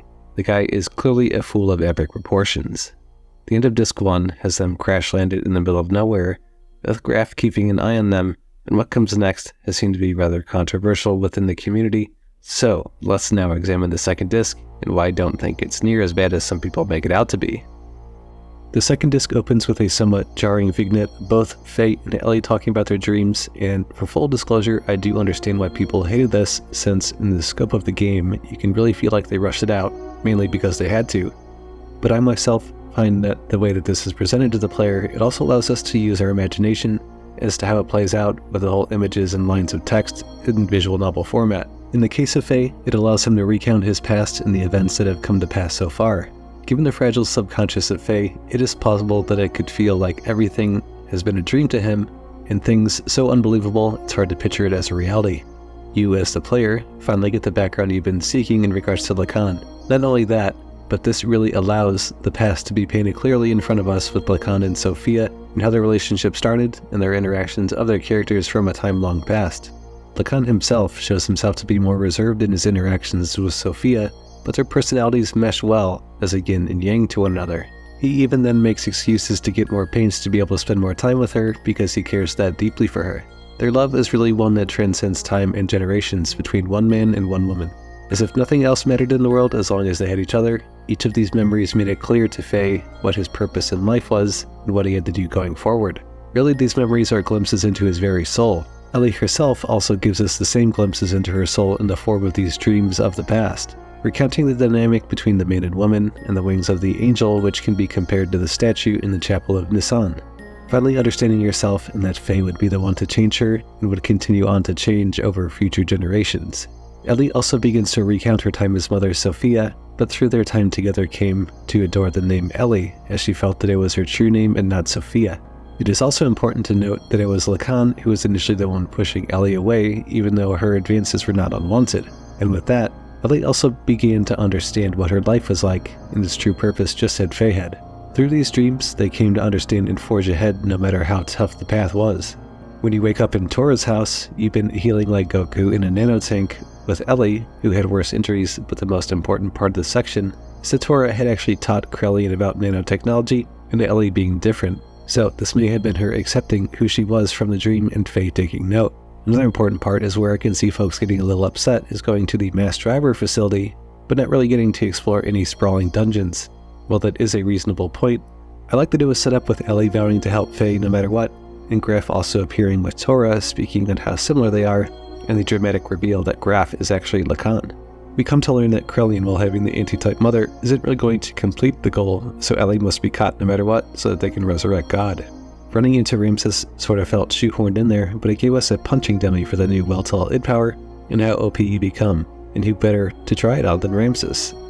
Ellie and Emeralda went to the mass driver facility, and basically they are just loading up a giant cannon to shoot nanomachines all over Ignis so people can become free of their limiters. Again, you will not be seeing a dungeon here, but the coolest part is just seeing the missiles from the Zeboim era. It shows the tools used against people to wipe each other out, and puts into perspective just how in the future you are. The game narratively pivots to Faye, who is describing the last big effort from Solaris to try and stop them. The cool part from this is you get to see Kislev is actually a huge ship from Bart's ancestors past who had left it there. Basically, it turns into a giant Gundam, and you kick the shit out of the Solaris gear, and sadly this is the only time you get to use that for the rest of the game. Which is a missed opportunity in my opinion, but the upcoming battles are still really fun. Peace is achieved afterwards, and after 500 years, Ignis was once again united. But you didn't really think it was just going to be all sunshine and rainbows, did you? With the celebration came pandemonium, as people all over the world became monsters and mutants, as all this was a plan by Krelian, who was 2 steps ahead of us, and these humans were the alleged true humans, but for what purpose? Well, it seems that purpose is all of these people will be used in the creation of the Vessel of God. This is all part of Krelian's plan, of course, since he figured this would happen, and created a counter-virus to our nanomachines, but apparently he needs humans that would not be activated like this, nor from the use of the key either. Miang wonders why, but that's because this will invoke the Ark of God, and Miang seems to not care about sides at this point for an unknown reason. Another facet of information finally given to us is the true nature of the Soylent system. This network of facilities was used to experiment on people and turn them into wells, or the true form of humans. Within the facilities, wells were attacking regular humans and eating them to help them ease their own pain and live just a little longer. At its core, the Soylent system takes these mutated beings and turns them into mush, basically to be used to form a greater weapon used by Solaris. This was the ultimate goal behind the Gazelle Ministry's M-Plan, and what was supposed to be a place of refuge and hope for people in these troubled times found only suffering and death to be used in the forming of a bioweapon. When you go to destroy the system, you see old friends from Solaris barely hanging on to life, and Faye, Ellie, and Satan are viewed as halves, since they are mutated and suffering like the others. The Sufal mass boss encapsulates this area, since they are thematically fighting all of those who have died to give them an ultimate freedom, which is death. The cutscene with Ellie giving the dying Sufal her blood to ease its pain, and her speech to those that were still alive after the attack at the facility really rang true to her mother Sophia origins. She even gave the same speech many years ago, and this can be viewed as finishing what was started so long ago. But the most important message she preached was human unity, even if she herself thought the message wouldn't resonate with the people. After they had successfully taken down all of the Soylent systems, they took the survivors for rehabilitation at Nisan and cured as many as possible by the nanomachines. While not all of them had made it, though many had made the journey and were admonished by Ellie. Ellie had taken a heavy burden herself, as she played a big part in destroying the systems, and also helping nurse the mutated people back to health across Nisan and listen to their stories. Word began to spread in about the Nisan sanctuary and further brought unity to the masses. Cain even begins to have a change of heart and turns against the Gazelle Ministry to prohibit them from using the key. He accepts that it's time for a new generation to take hold, and he shouldn't get in the way, which is a really nice change up for this character. Faye also begins to search for the last of the Anima relics to obtain the Omni-Gears, and while the Gazelle Ministry had found half of them, with the help of Zephyr, we were able to locate the dungeons that house them. The sad thing about these dungeons is that they are the only real dungeons in Disc 2 besides the final area. They each offered some great puzzles that weren't as infuriating as some on Disc 1, and it lets you use your brain. It was really cool to see Billy getting his relic, and of course, having to battle the elements again in a pretty lengthy boss battle. With all of them on the ground, taking much of the same approach as previous element battles, when you transition to the gear battles, things get interesting when they go full Power Rangers and form their ultimate gear. Then, after you give them a big ass kicking, you show them mercy and leave them behind while they sit there dumbfounded. The Ministry is also plotting Cain's assassination with the help of Miang and Krelian. All signs are pointing to Ramses being the one to do it, but things haven't aligned yet. With more and more coming to Nisan for treatment, it was no doubt to bring attention to the area, and to no one's surprise, it's Ramses who started attacking the city in hopes of drawing out Faye, since at this point, he's completely unhinged. Faye is the ultimate existential threat to him, and the man is completely lost unless he kills him to justify his own existence. Sad, really. Ellie also confronts him and manages to best him in battle, which seems to cause another mental break for him since he's now lost to both Faye and Ellie, and he just can't accept that. Part of the reason for this is he was created to be able to hold all the Anima relics like Cain, and him losing only disputes that. After Faye was born, Ramses was simply thrown out with the trash and had to bring himself up to being commander of Solaris. So long as Faye exists, he feels he is meaningless. Really, all Ramses wanted was love and to be loved, which is something that everyone should have. Ramsus then gets conned by Krelian and Ming to go kill the Emperor since they're claiming that while he's alive, then Ramsus cannot achieve his true power, so he can then be eliminated to reach his true potential. I would say that he should be smart enough to see through this, but his mental state doesn't prohibit critical thinking. In searching for the final Anima relic, well, they still didn't understand the depths of its power, but they only knew it couldn't fall into the hands of the Ministry. It took them to the ruins from the first human civilization that was 10,000 years old. The second Anima Dungeon was full of puzzles to really test your brain, and even had some frustrating points to it, but with Rika being the final piece to the puzzle for the relics, I have to say that getting these out of the way was sort of anticlimactic, but it circles back to the developers being rushed sadly. And just when you think you can finally advance the story, our little buddy Hammer comes back and he's been fused with the gear because Corellian had convinced him this would be a good idea. All you really need to do is equip the gel defense equipment and power up with the It ability and basically beat the shit out of him until phase 2, and then heal up and beat him down with your best death blows before he self-destructs. Now, with something that was easily missable in Kislev, Hammer tells Rigo that he is next in line to be the Kaiser, which is pretty dope. Hammer was really a tragic character since from the moment we met him, he had a rough life in Kislev and envy power, and Krelian had taken advantage of that desire in his own mutation to try and turn him against us, but in the end, he was truly free and at peace. Having to kill your own friend affected Ellie greatly, even if he was the one to kill her mother. She couldn't beat the fact that she herself couldn't save him like so many others had been able to. Why was he so different? With Ramsus aiming to kill Cain, Corellian lets us in on his long con he's been running since the beginning. Basically, he made Ramsus with using him at the right time to kill Cain, and while Corellian has his own agenda, he still has a minor use of the Ministry before he's ready to be rid of them for his real prize. So at this point in the story, everything is finally aligned for Corellian in the Ministry, with Cain having been murdered by Ramsus, and each of the characters central to the plot having aligned to their Anima relics, as well as a mother being revealed to the Ministry. They can finally use the gate to key to unlock the humans for full germination that were destined by God. It is as the Ministry predicted. As the earth had filled with humans, God would awaken, and so would Mahanon, known as Paradise in the Sky. You can't help but feel that everything you have done so far doesn't matter, since in the end, Ministry and Corellian were able to succeed. I'd also like to point out that you'll notice some similarities from Mahanon and the starship from the intro of the game. I personally love how the developers have managed to loop everything back in after you think this was done and over with. As the Solarians and Gazelle went to Mahanon, a terrifying detail is given to us. The remaining Solarians had been modified into weapons, much like what we saw with Hammer and Nikolai. A big moment for personal growth came between Faye and Ellie, when Faye became a giant douche and told Ellie she couldn't come since she was afraid to kill someone and would get in the way. Well, when he goes to apologize for being a douche, they profess their love for each other and make love to really drive that fact home, and something that should have happened a while ago. Another important note is now that Margie sees Ellie as the reincarnation of Sophia after their girl talk about believing in oneself and not leaving everything to God. Ellie even reflecting in the moment about being sure that she's been to Nisan in the past and how she can now accomplish things she couldn't. Another cool detail is the Eldridge itself is 10,000 years old, and it had crash-landed there due to an accident. It is also surmised that the beings that landed there were the ancestors of current humans.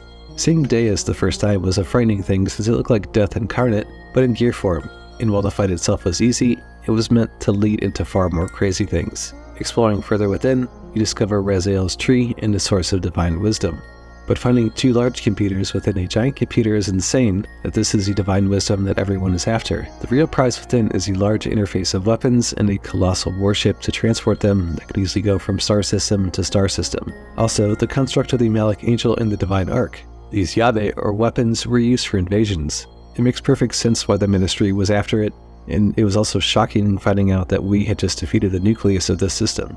The Zohar is the central neural circuit that controls everything within the system, from its weapons to the mothership. If all that wasn't enough for you, then Grahf and Corellian arrive to ruin our plans, and we simply get beat down by Alpha Weltall, and they are helpless to do anything about it. Interestingly enough, Grahf calls Faye imperfect, which what we are led to believe was that everything that he was a perfect being, but he lacks the wrath to destroy his enemies.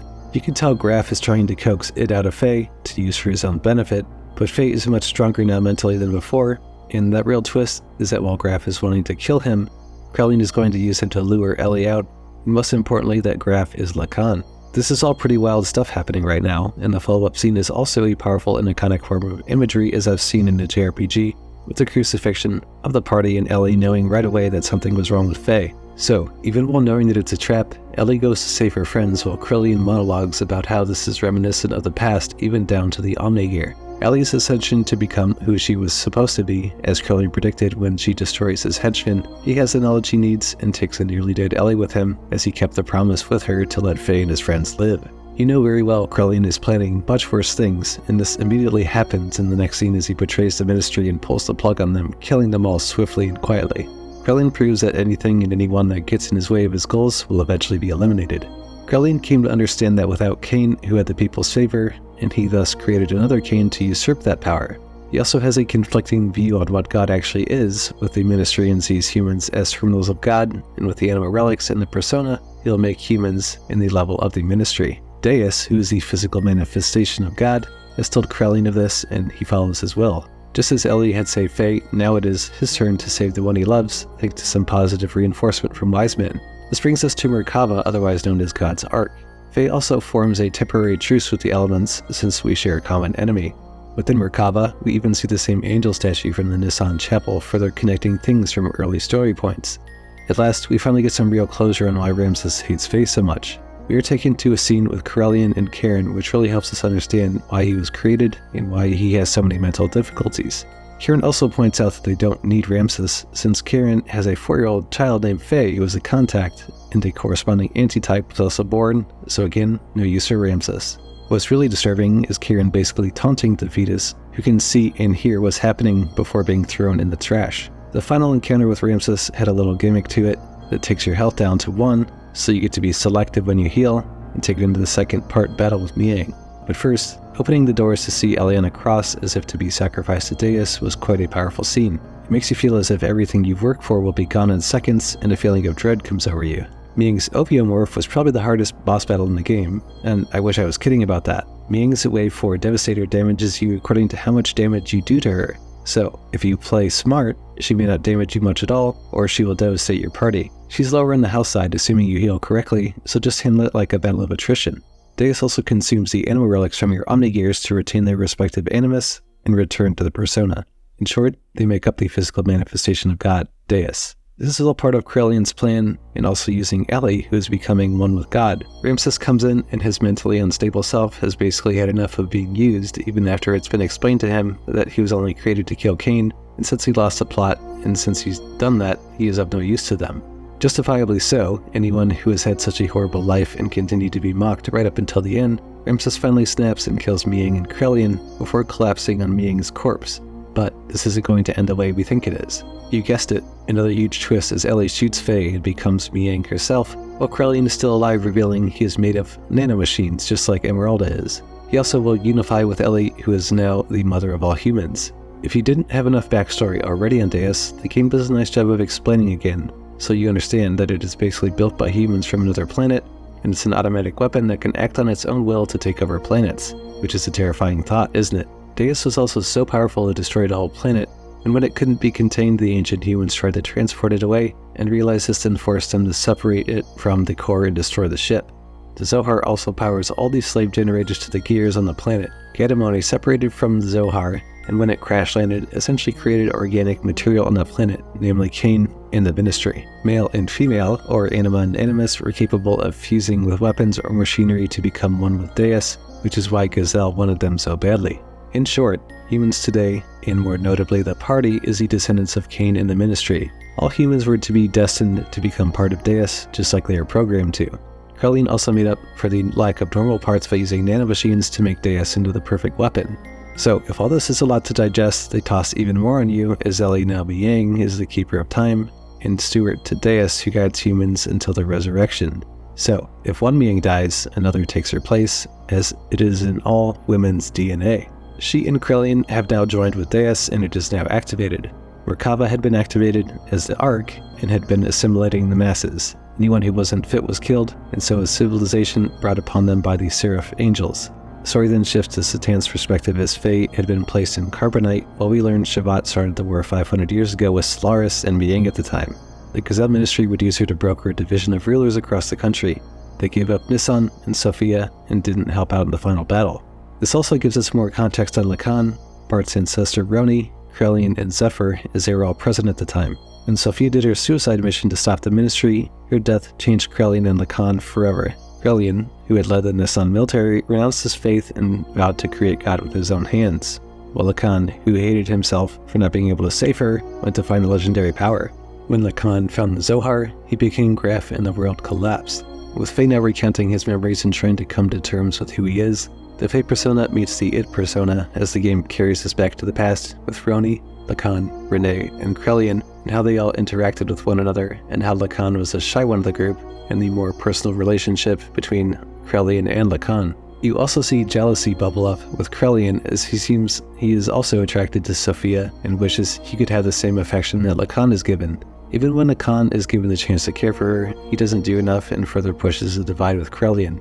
Between her confessing her love to Lahan and then sacrificing herself, it was simply enough for Krelian to give up on what her dream was and to find his own way to save people. He no longer believed in God, but was emboldened to get things done his own way no matter what. We also see how Miang influenced Lahan using Ellie to convince him to seek the ultimate power in order to bring Ellie back, but unfortunately that's not what happened. The story then pivots back to Faye breaking out of the Carbonitis id and going to search for the Zohar with Weltal.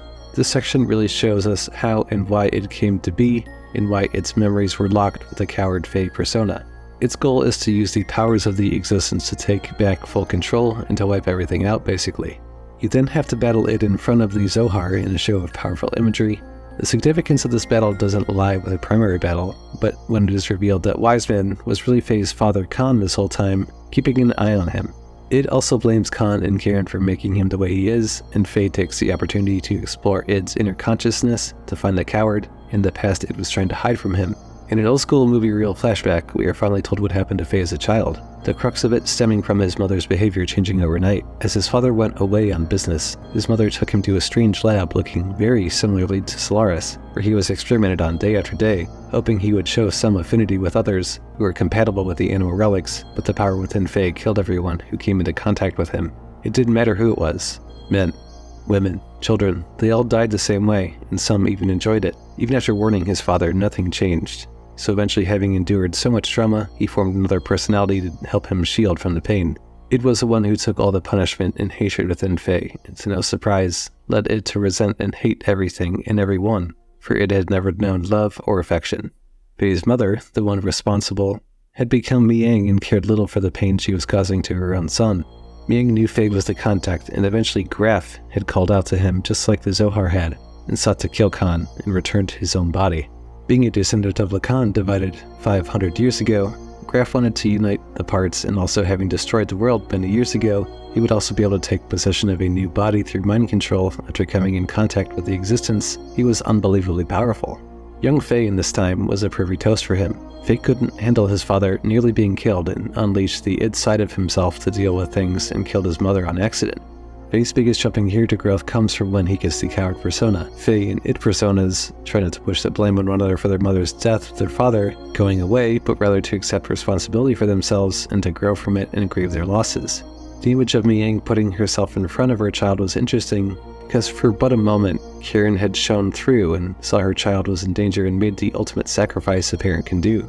Something that particularly got to me personally as a parent. The love and warmth shown had convinced Id to converge into one with Faye and the coward persona, but not before showing a time in the past with April and Ellie getting killed by Cain in the past, which was shown as a way to get Faye to continue on living and to not give up.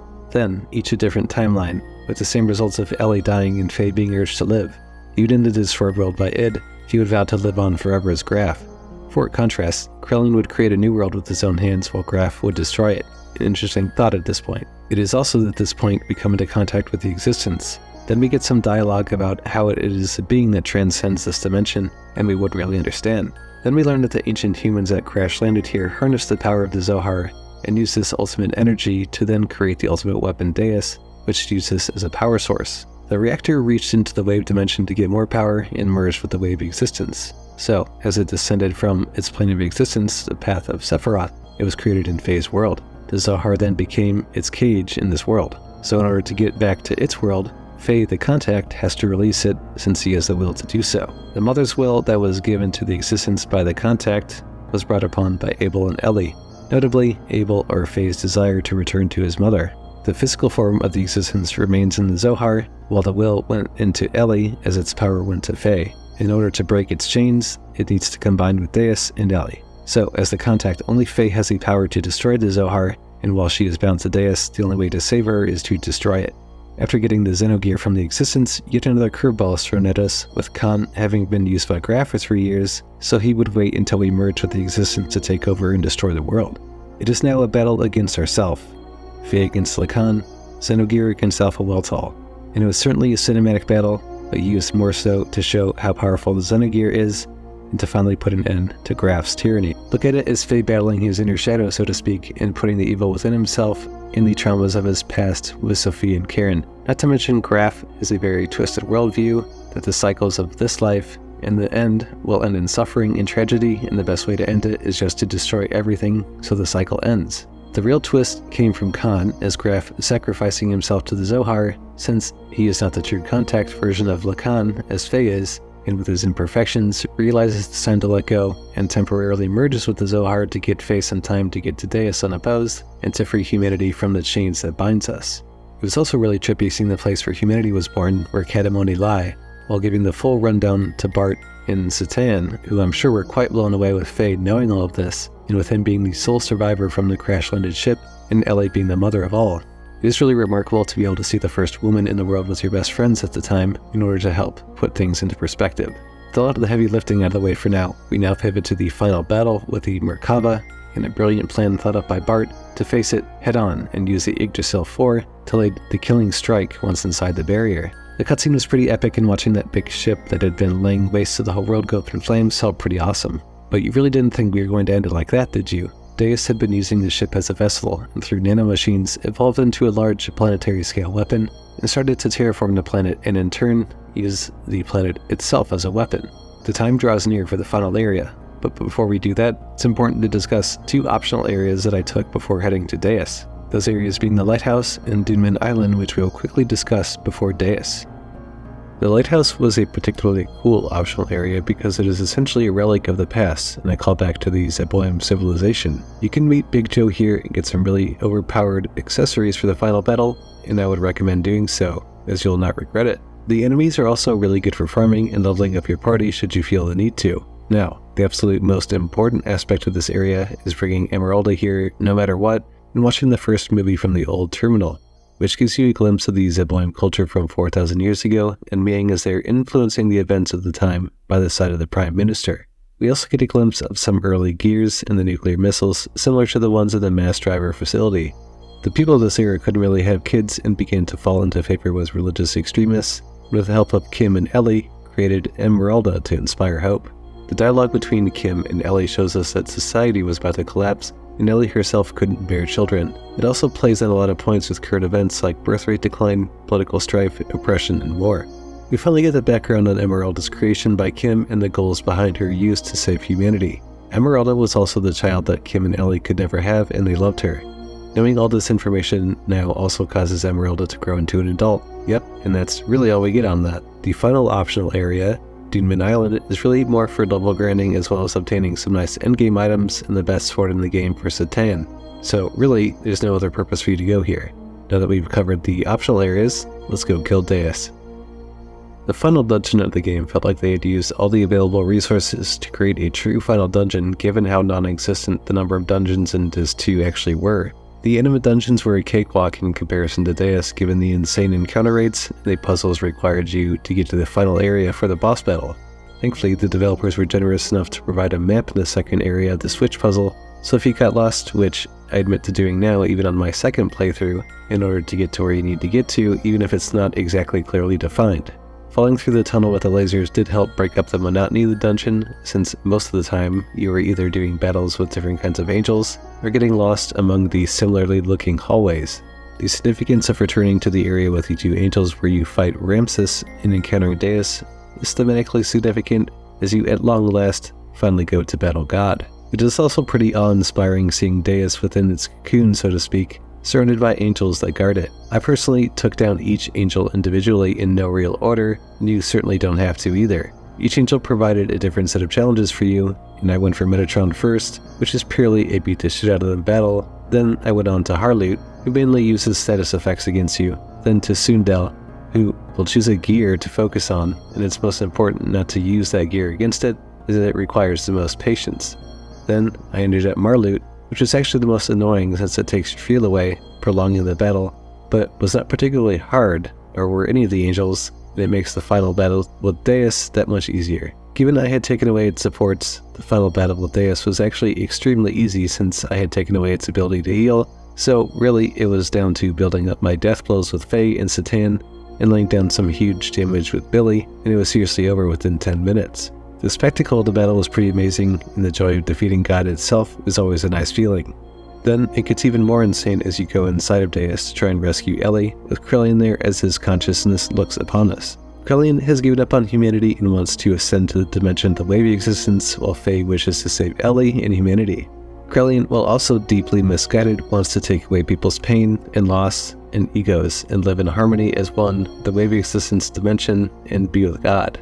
Faye is proud to be imperfect and flawed, and something that he sees as a positive trait with humanity. To give all that away, and to give away his love for Ellie, isn't what he wants to do, and so Krellian forces you into one last battle with the Ouroboros, for the fate of humanity at stake. In a huge redemption arc, Krellian lets Ellie go, and she explains that in spite of everything, Krellian loved people more than anyone, and with his plan, he had already gone too far to come back to how things were and had lost himself completely.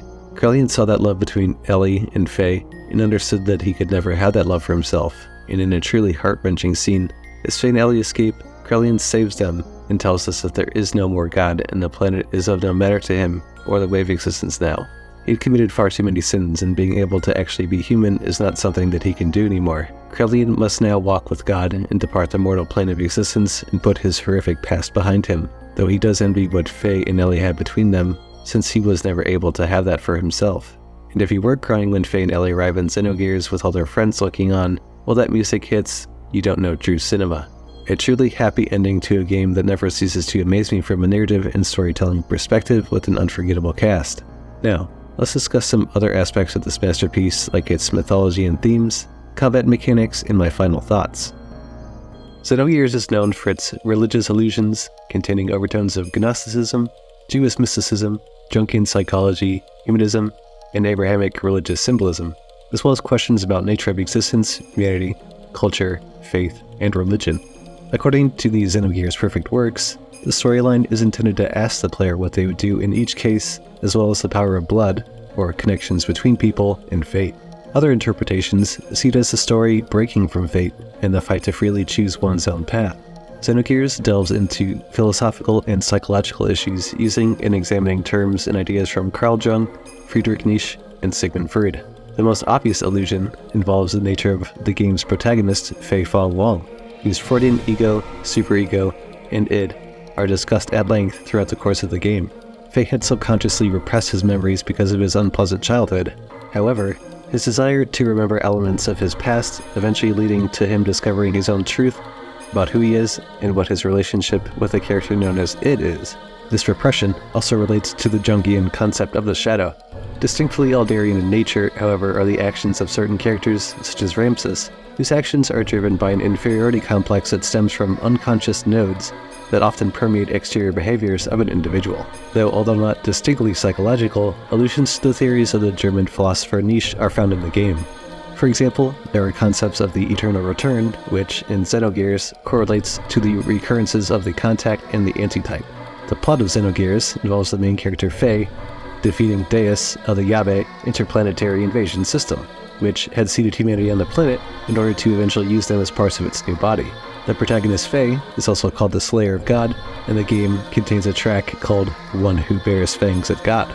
At the same time, due to potential powers, Faye is equally liable to destroy Deus by eliminating humanity. This is a path that Grahf took in order to free Ellie and Miang, the two sides of the Mother of God, from the cycle of death and rebirth. This is also why Grahf continuously pushes and goads Faye towards the same, hoping to absorb his power. Krellian also sought to use Deus to create God through the wave existence, an extra-dimensional being trapped inside of the Zohar. By turning all of humanity to a state of waves, he reasoned that conflict and strife would cease, and humanity would be capable of true love. This end justifies the means in his mind, though in the ending he saw himself incapable of being forgiven, save through one source he doesn't say out loud. As a wave existence tells Faye, God, some would refer to me as that. From a certain point of view, it is right to view me as such, but at the same time I am not. It is because of the wave existence that many of the events happened that led to the existence of the planet's humans, but at the same time, did not directly create them. Deus, by proxy, is in that same group, but it was in service to its final goal of survival. Xenogears also examines the relationship between humanity, deities, and the free will to choose. Sophia says, "Faith in God. Do not look for it on the outside, for it is something that one must build from within oneself." Also, the symbol of Ethos, the symbol means sheep, which is why it has sheep horns, showing the lambs as sheep in the church are shepherds or able. Another important theme is how religions and religious institutions, when not examined or questioned, can be used as a tool and a weapon by those to manipulate others. One example is the Ethos, which engaged in the shady manipulation and corruption and preyed on those who had come to them for help. In the end, it is destroyed on the inside by two factions. The Solarians that intended Ethos to be used to enrich Solaris with brainwashed slaves and goods from the surface, and the clergy who had become corrupted on the riches that flowed through the organization and preyed on refugees and children for their own desires. Humanity is being ruled by a secret organization that culminates in the floating city of Solaris, which controls the aspects and facets of society and then manipulates people through propaganda and psychological warfare, such as instigating prejudice against demi-humans in Kislev, the Soylent system, limiters, and also other techniques involved in the game. As the planet's social structures developed, the governmental bodies of the countries do in turn, such as the cases of Aveh and Kislev. The two countries remained locked within a conflict that persisted for centuries, which is also secretly managed by Solaris and similarly interested parties. Themes of xenophobia and racism are also similarly expressed in the hostile relationship between Solaris and lambs, as well as demi-humans. Characters such as Karan Ramses, Ricardo Banderas, and Domina show that the conflict can arise from ideas that some are more inherently valuable than others, whether it be due to societal differences, genetics, or differences they themselves perceive. Xenogears contains examples of the dangers of people following ideas blindly without thought or question. The dangers of a hive mind mentality and manipulation can also occur. It deals with destructive thought patterns and how difficult it is to undo them. Another theme is how children are affected, both positively and negatively, by the actions of their parents, such as Faye, Ellie, and Maria Balthazar. Humans don't get along, they're so different from one another. With conflicting beliefs and opinions, Krelian says humans will never come to understand each other. By nature, humans are intrinsically and inherently flawed. However, strength is not inherently good, and weakness is not inherently bad. And together, humanity's capacity exceeds the destiny Deus had laid down upon in their creation. Margie also says that God could have created humans perfectly, but then humans would not have helped each other. Ellie also says, some things only the weak can feel, but weakness does not make them servile. It's because they are weak that they develop kindness and never look down on people. That is where real human interaction comes from. Everyone has weaknesses, even you did at first. Your weakness drew you to each other. It made you go strong. Never forget those feelings when you all live together side by side. So, now that we've discovered some additional mythology and themes in Xenogears, let's discuss its combat and mechanics. Xenogears' combat and mechanics are to this day, and back in its initial release, key selling points to me.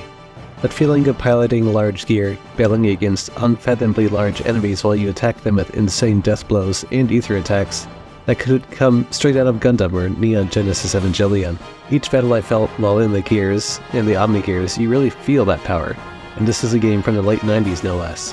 The combat system, called ATB2, is a nice little hybrid between something that you would see in Final Fantasy and the Chrono Trigger system. You use AP to build up a higher number and to gain access to better combos and death blows, while the EP is used around magic and healing or elemental attacks, for example. I have to say that the ground-based fighting is even better than the gear-based fighting, since you get access to a whole bunch of different attacks that you can't always use in gears, like Satan using Festive Wind, or Faye using Fuke and dropping a massive amount of damage on the enemy. Another important thing to remember is the use of light, medium, or heavy attacks in both ground and gear-based combat, allowing you a degree of choice within your actions. You can also reach Infinity Mode in your gears, which allows for even greater attacks as long as you have the fuel and the AP to use it. I also felt that having the fuel meter was good because it allows the player to play with strategy and using your resources properly in order to beat the bosses or enemies that you're facing. You can also purchase a multitude of armors, engines, and accessories to upgrade your gear and your characters with the stat upgrades provided cleanly for the player to make an accurate judgment on what to buy. Something like an ether doubler, for example, can really turn the battle in your favor when equipped to a magic user like Ellie or Billy. All in all, I would say that Xenogears has one of my favorite combat systems in all JRPGs and still holds up really well today. Xenogears is one of those rare games that you can look back upon it and wonder how something with so many ups and downs, deep story, lovable cast, and extremely fun combat, and say that they don't make games like this anymore. It is a shame that Takahashi was not given the time he truly needed to make this game as complete as he wanted to, in spite of the challenges set forth in front of him by Squaresoft, but he really rose to the challenge and made one of the greatest JRPGs in existence. Takahashi is truly a genius among his peers, as evident with his other ventures like Xenosaga and Xenoblade. They really show us what he's capable of doing with given time and a proper budget. I do hope that with Square Enix shifting to a different model since the restructure, that they can work something out with him and remake this game, and allow him to really make it the way he wanted to, since there's no way he intended Disc 2 to be as it was. All of this being said, if you hadn't had the opportunity to play this game, please do yourself a favor and enjoy one of the finest pieces of fiction you'll come across. I hope that you've enjoyed this video, so please remember to like and subscribe, and I'll catch you on the next one. Star Soldier 17, out.